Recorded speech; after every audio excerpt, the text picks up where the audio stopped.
Naam, mtazamaji wa Trend TV bwana Maimartha bwana amekuja na kombola zito kweli kweli. Katika wadaku ambao waga wanakujaga na vitu unique mawe, basi Maimartha sasa hivi naye pia amekuwa kama mithili ya Juma Lokole. Maimartha bwana amekuja na hii point ambayo kidogo imeshangaza watu wengi sana, ambapo kupitia mitandao ya kijamii ameweka wazi kuhusiana na sekeseke ambalo linaendelea sasa hivi. Tunafahamu kwamba katika watangazaji ambao walikuwa ni very iconic kwenye upande wa mambo ya burudani, hususan kwenye upande wa taarab, alikuwa ni Dida. Dida bwana alikuwa ni one of the best. Rest in peace kwa Dida Shaibu. Ni kwamba alikuwa ni moja kati ya wanawake ambao walikuwa ni wanaupekee sana, wanautofauti, na pengo lake mpaka sasa hivi actually halijazibika. Huyu dada alikuwa ni hodari katika hiyo kazi yake ya mziki wa mwambao, mambo fulani hivi mashamshamu wanaita yale, au kama the way ambavyo kipindi cha pale Wasafi kinavyofahamika.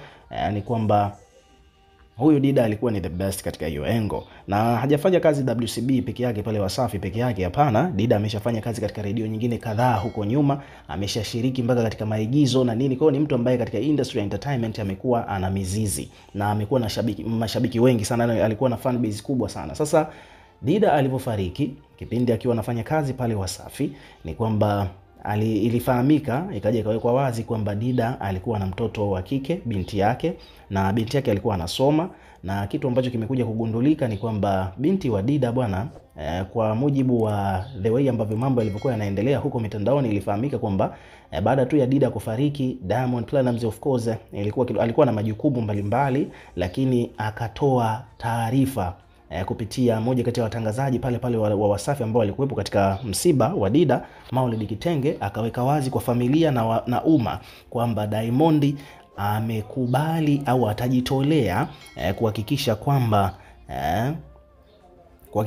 huyu Dida mtoto wake atamsomesha mpaka pale ye mwenyewe huyu mtoto atakapoamua kuishia, au elimu yake itakapoamua kukomea, ndo hapo Diamond ataishia hapo. Kwa hiyo alisema kwamba ni atamsomesha mpaka mtoto atakapoamua kwamba okay, hapa inatosha. Umeona bwana?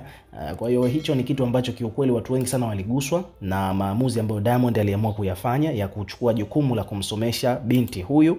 Na Maulid mwenyewe na Wasafi wenyewe waliposti, na hii ilikuwa ni posti ambayo ilipostiwa mnamo mwezi Oktoba mwaka 2024 tarehe 5.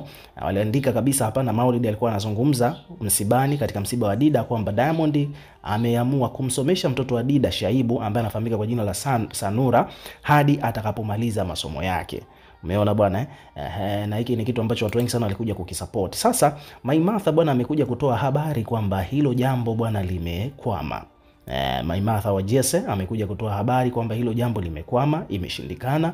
Issue ya kumsomesha mtoto wa Dida, inasemekana kwamba mambo hayajaenda kama vile yalivyokuwa yamepangwa, au kama vile ambavyo ahadi ilikuwa imetolewa na Diamond ambaye ndio mkurugenzi wa ofisi ambayo Dida alikuwa anafanyia kazi. Maimartha amesema kwamba familia imeamua kupangisha nyumba ya marehemu Dida huko Goba ili iweze kumsomesha mtoto wa marehemu Dida ambaye anafahamika kwa jina la Samira. So hivyo ndivyo mambo yalivyo. Watu wengi sana wameshangaa bwana.